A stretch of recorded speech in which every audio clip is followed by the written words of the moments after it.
매일 마시는 이 물, 어떻게 마시느냐에 따라 독이 될 수도 있고 보약이 될 수도 있어요. 물을 그냥 마시고 계셨다면 꼭 끝까지 봐주세요. 주변에서 물은 많이 마셔야 해 라는 말 한 번쯤 들어보셨죠? 근데 얼마나, 언제, 어떻게 여기까지 알려주는 사람은 별로 없더라고요. 오늘은 암 환자분들에게 맞는 제대로 된 물 마시는 방법을 알려드릴게요. 사실 물은 누구에게나 중요하지만 암 치료 중인 분들에게는 이유가 조금 더 구체적입니다. 항암 치료 후에 약 성분이 신장을 통해 배출되는데 수분이 부족하면 이 과정이 느려지면서 신장의 부담이 커질 수 있어요.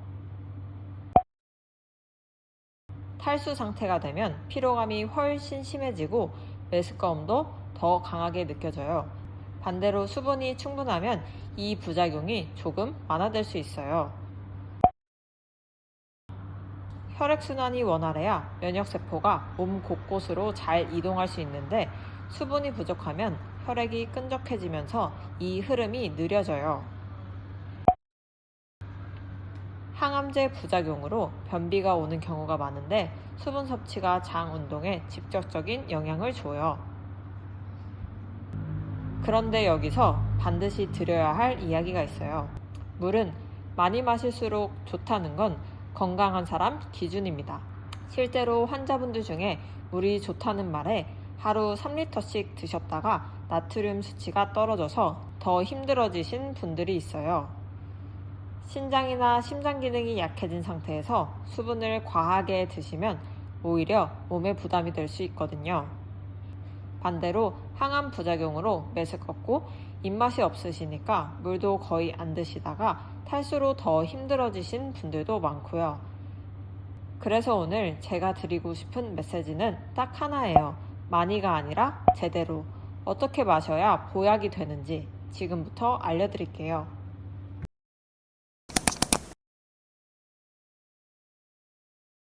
먼저 하루에 얼마나 마셔야 할지부터요. 모든 사람이 똑같은 양을 마시면 될까요? 아닙니다. 가장 쉬운 공식은 이겁니다.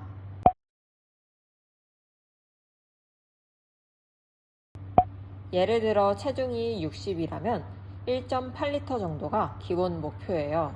이건 물뿐만이 아니라 국물, 차, 음식 속 수분까지 포함한 양이에요. 순수하게 물로만 채우는 건 하루 7에서 8잔, 약 1.4리터에서 1.6리터 정도로 생각하시면 돼요. 단 신장이나 심장 기능에 문제가 있거나 담당 의사 선생님께서 수분 제한을 권유받으신 분들은 이 공식보다 의료진이 정해준 상한선을 꼭 우선시 해주세요. 양보다 더 중요한 게 타이밍입니다. 한꺼번에 몰아서 마시는 건 몸에 부담이 되고 갈증이 날 때마다 마시면 이미 탈수가 시작된 거거든요. 그래서 하루 중 가장 중요한 타이밍. 그게 언제냐면 바로 아침에 눈을 떴을 때. 자는 동안 호흡이랑 땀으로만 300에서 500ml 수분이 빠져나가요. 7, 8시간 동안 아무것도 안 마신 상태니까 기상 직후가 하루 중 가장 탈수에 가까운 순간이에요. 이때 미지근한 물 한 잔이 굳어있던 혈액순환을 깨우고 장도 다시 움직이게 해줘요. 항암 치료 중이신 분들은 밤새 쉬고 있던 신장을 깨우는 첫 신호가 되기도 하고요.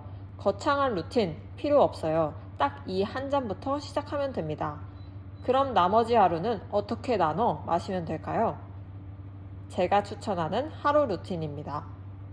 취침 직전 많이 마시면 밤에 화장실을 자주 가거나 역류, 불편감이 생길 수 있어서 자기 한두 시간 전에는 소량만 드시는 걸 추천해요.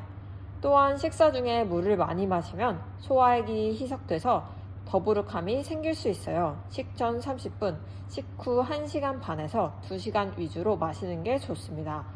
단, 입이 마르거나 음식 삼키기가 불편하신 분들은 식사 중에도 한두 모금씩은 괜찮습니다. 그럼 이렇게 생각하시는 분들 계실 거예요. 오늘 바빠서 물을 못 마셨는데 저녁에 1.8리터 한꺼번에 마시면 되겠다. 안 돼요. 그거 흡수도 안 되고 오히려 위에만 부담이 가요. 물은 양보다 방법이에요. 한 번에 많이가 아니라 조금씩 자주 마시는 방법도 영향이 꽤 큽니다. 벌컥벌컥 한 번에가 아닌 100에서 200ml씩 나누어서 천천히 갈증을 느낀 후에가 아니라 갈증이 오기 전 규칙적으로 차갑거나 뜨거운 물이 아닌 체온과 비슷한 미지근한 물. 특히 항암 치료 중에 구강 점막염이 있으신 분들, 너무 차갑거나 뜨거운 물은 자극이 강해서 더 힘드실 수 있어요. 미지근하게 드시는 게 훨씬 편해요. 물 종류 때문에 걱정하시는 분들도 많더라고요. 결론부터 말씀드리면 위생적으로 안전한 물이면 충분해요. 끓인 수돗물, 정수된 물, 생수, 연한 보리차, 채수 다 좋아요. 메스꺼움이 심하실 때는 생강차가 조금 도움이 된다는 연구 결과도 있어요. 다만 진한 커피, 탄산음료, 고당분 주스는 이뇨작용이나 혈당 변동, 위 자극을 일으킬 수 있어서 수분 보충용으로는 적합하지 않습니다. 항암 치료로 백혈구가 많이 떨어진 시기에는 오래 상온에 둔 물이나 정수기 물통 관리가 불명확한 물은 피해주세요. 끓인 물이나 방금 개봉한 생수처럼 위생이 확실한 걸 드시는 게 좋습니다. 혹시 수소수나 육각수 드셔야 하는지 물어보시는 분들도 계신데 현재로선 암 치료나 면역에 도움이 된다는 의학적 근거가 충분하지 않아요. 특별한 물에 비용을 쓰시기보다는 오늘 알려드린 타이밍과 방법에 집중하시는 게 훨씬 효과적이에요.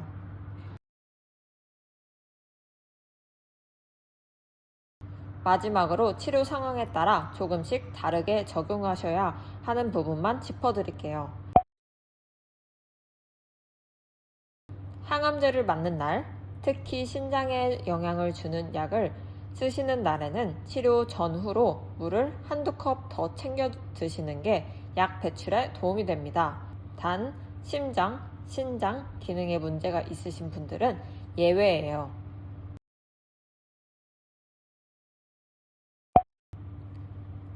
물을 한 번에 많이 마시면 바로 다시 올라올 수 있어요. 이럴 때는 5분에서 10분 간격으로 몇 모금씩 아주 조금씩 자주 보충하는 패턴이 훨씬 안전합니다. 암 치료 중에 물이 비리게 느껴지시거나 역겹게 느껴지시는 분들이 꽤 많아요. 이럴 때는 연한 보리차, 레몬 조각을 띄운 물이 훨씬 마시기 편하다고 하시더라고요. 오늘 내용 정리해 드릴게요.